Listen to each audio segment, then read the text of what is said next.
ሆስፒታሎች የሚያመነጯቸውን አደገኛ የሆኑ እንደ መርፌ የላብራቶሪ ኬሚካሎችና ሌሎች ውጋጆችን ከምንጫቸው ለይተው ደህንነቱ በተጠበቀ መንገድ እንዲያስወግዱ የአደገኛ ቆሻሻ አያያዝና አወጋገድ ቁጥጥር አዋጅ ያስገድዳል። የካቲት 12 ሆስፒታል ሜዲካል ኮሌጅ ይህን ደንብ በተላለፈው ሁኔታ የሚያከናውነው የቆሻሻ አወጋገድ ስርዓት በሆስፒታሉ አካባቢ ከሚኖሩ ዜጎችና አገልግሎት ሰጪ ተቋማት ቅሬታ ቀርቦበታል። የካቲት 12 ሆስፒታል ቆሻሻዎች ይቃጠላሉ።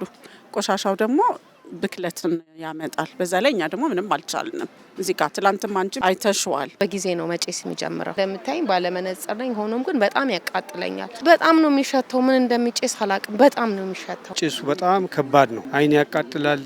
ደግሞ እዚህ እንደምታዩ የዩኒቨርሲቲ ተማሪ ነው ምግብ የሚመገበው፣ ግን የሚቃጠልበት ሰዓት አጉል ሰዓት ነው። ልክ አንዳንዴ 12 ሰዓት ተኩል አካባቢ ይጀምራሉ። የሚመገበው ሰውን ሊያስመግብ አይችልም። ለሚያልፍም ለሁሉም በቃ አያስቀምጥም። በጣም ከባድ ጭስ ነው። እኛ አይጨስ አንልም፣ ይጨስ ግን መሆን ያለበት ከ4 ሰዓት በኋላ ቢሆን። እዚህ ጋም ተማሪዎች አሉ፣ ዩኒቨርሲቲ ተማሪዎች አሉ። እዚህ ጋር ህጻን ኤሌመንተሪ ስኩል አለ። እነሱ በጣም ችግር ነው። አካባቢ በሙሉ ብክለት ነው። ኤንቢሲ ኢትዮጵያ ቴሌቪዥን እንደታዘበው ሆስፒታሉ ህዝባዊ አገልግሎት በሚሰጥበት ሰዓት ውጋጆችን ሲያቃጥል የሚወጣው ጥቁር ጭስና ብናኝ ለጤና እክል በሚፈጥር ሁኔታ ብናኞች ሲወጡም ተመልክቷል። የአገልግሎት ሰጪ ድርጅት ቅሬታ አቅራቢዎችም ከቃጠሎ የሚወጡ ጥቁር ብናኞች ከጤና ጋር የተያያዘ ስጋት እንደደቀነባቸው ለጣቢያችን ተናግረዋል። በዚህ ምክንያት ስራችን ራሱ ልናቆም ነው። አይናችን እየታመመ ነው። ጉሮሯችን ይዘጋል። በጣም ተጽዕኖ አለው። ፊት ያቃጥላል። አሁን ሴቶቹ ፊታቸው ያቃጥላቸዋል። እኛ አሁን እዚህ ቁጭ ስንል በጣም ነው የሚያስለን። ሳላለው በጣም ከባድ ነው። ቆሻሻው በቀን በመቃጠሉ ወደ ንግድ ቤቶቹ የሚመጣው ጥቁር ጭስ ከጤና ጋር በተያያዘ አገልግሎት ፈላጊዎችን እየረበሸ በመሆኑ ዘላቂ መፍትሄ እንዲያገኝም ጠይቀዋል። ጤና ሚኒስቴር ቢያይልን ደስ ይለናል። ለምን ተጽዕኖ በጣም አለው። ስለዚህ ይሄ ነገር እንዲያስተካክሉልን እንደው ለሚመለከተው አካል ብትነግሩልን ደስ ይለናል። ቀን አይጨስ በቃ እዚህ ጋር ተማሪ ምግብ መመገብ አልቻለም። እኛም እዚህ ጋር ነጋዴዎች መስራት አልቻልንም።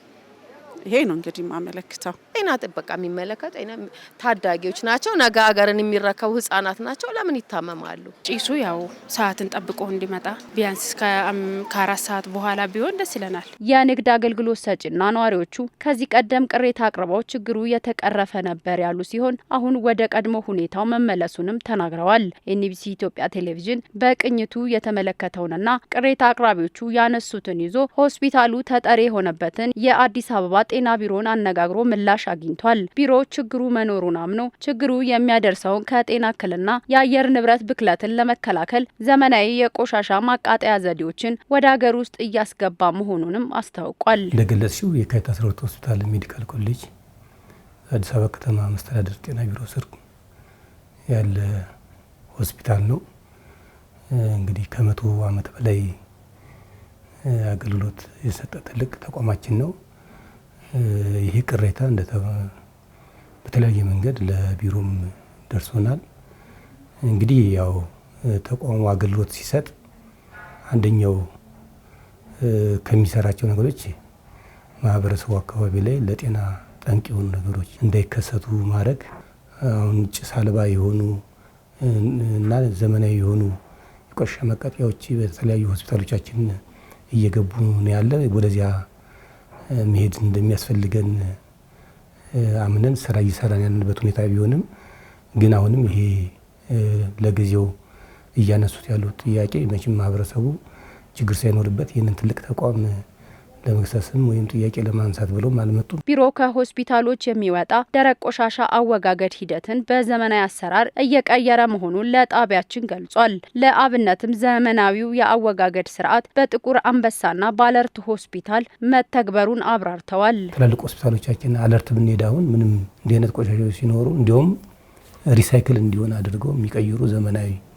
የማቃጠያና የማስወገጃ ኢንፌክሽን ወይም በሽታ ሊያመጡ የሚችሉ ነገሮችን አጠቃላይ ሆስፒታሎች አካባቢ የምንጠቀምባቸው ደረቅ ቆሻሻዎች፣ ግላቮች፣ እንደዚህ ተረፈ ምርት የሆኑት በአጠቃላይ ኢንፌክሽየስ እንዳይሆኑ ወይም ሌላ ሰው ላይ የጤና ጠንቅ እንዳያመጡ የሚያደርግ ከዚያ ደግሞ እነሱን ወደ ሌላ ፈጭቶ ማለት ነው ወደ ለሌላ ግብዓትነት እንዲጠቀሙ የሚያደርግ ዘመናዊ የሆኑ የማቃጠያና ማስወገጃ መሳሪያዎች እየገቡ ስለሆነ አሁን ጥቁር አንበሳ ላይ እንደዚህ አይነት አለ። ኦልሞስት አሁን ጀምሯል። አለርት ሆስፒታል ላይ እንደዚያም ጀምሯል።